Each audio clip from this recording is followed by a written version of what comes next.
Something just hit the enforcement reports that is so massive in scale, over 3.1 million units, that I knew I had to get in front of this immediately. If you are new here, I'm Pam. Hit subscribe and join in. You're watching Curated Conversation.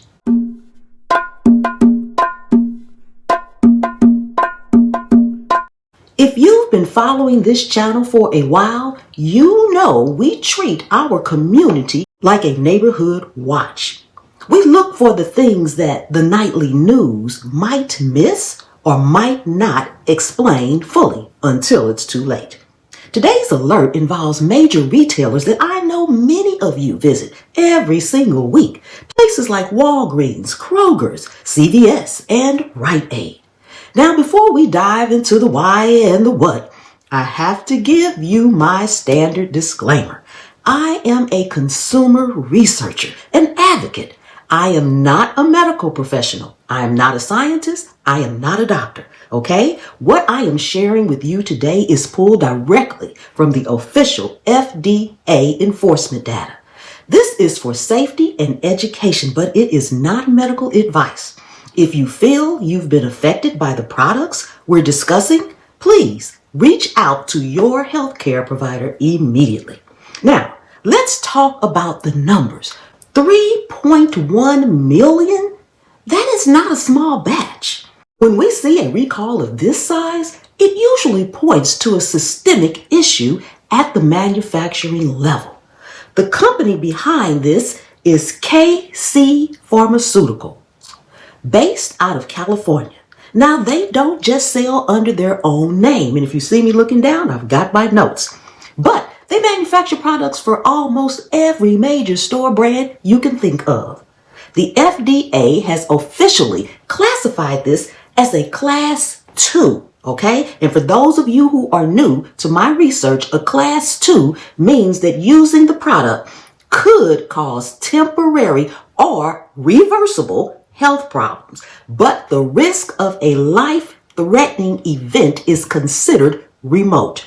However, in the world of consumer safety, remote is not zero. Now, the reason for this massive pull is something called a lack of assurance of sterility.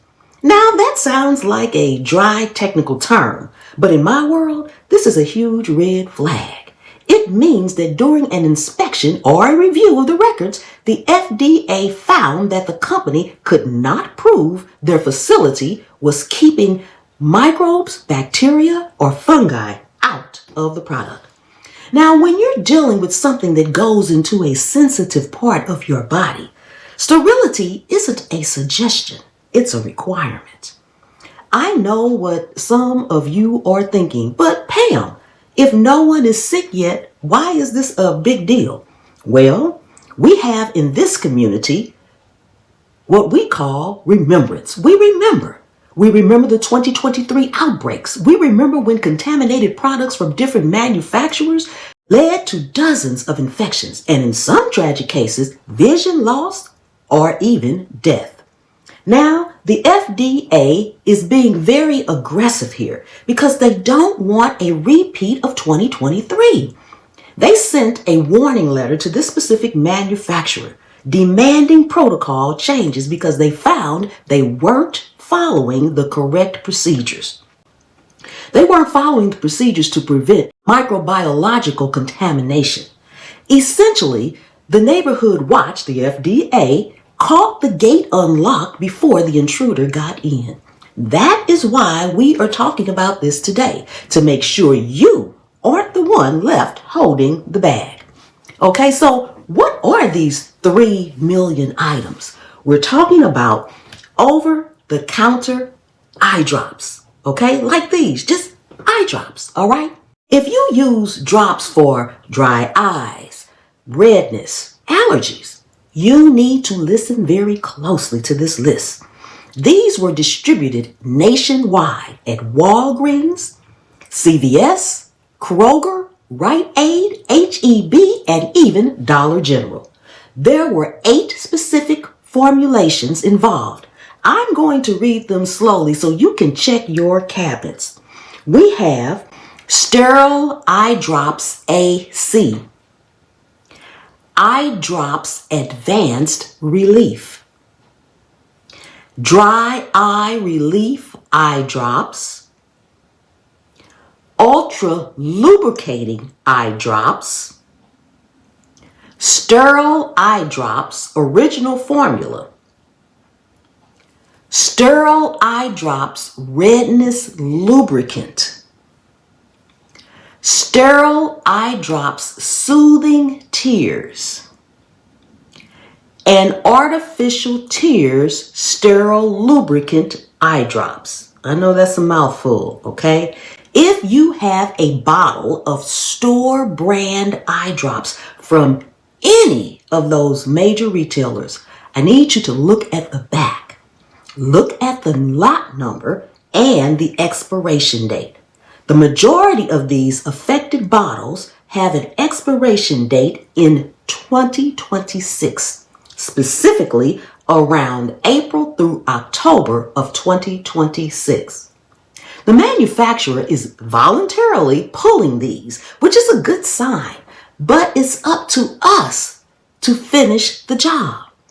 If you find one of these in your home, the advice from the experts is simple. Stop using it immediately. Don't try to finish the bottle just because you haven't had a problem yet. All right?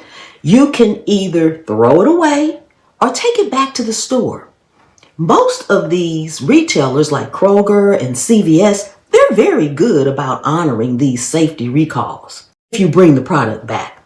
Now, I've put the full list of UPC codes and the official FDA information in the description box below. I want you to go down there, click that link, and just verify your specific bottle if you're in doubt. And please, share this video with your family, your friends, and everyone you know. Eye drops are one of those things we keep in our purses, our bedsides, our tables for months. I even have some without even thinking about it, all right? A quick check today could save someone a lot of trouble tomorrow. Thank you so very much for spending a few minutes with me. Hit subscribe and I will see you in the next one.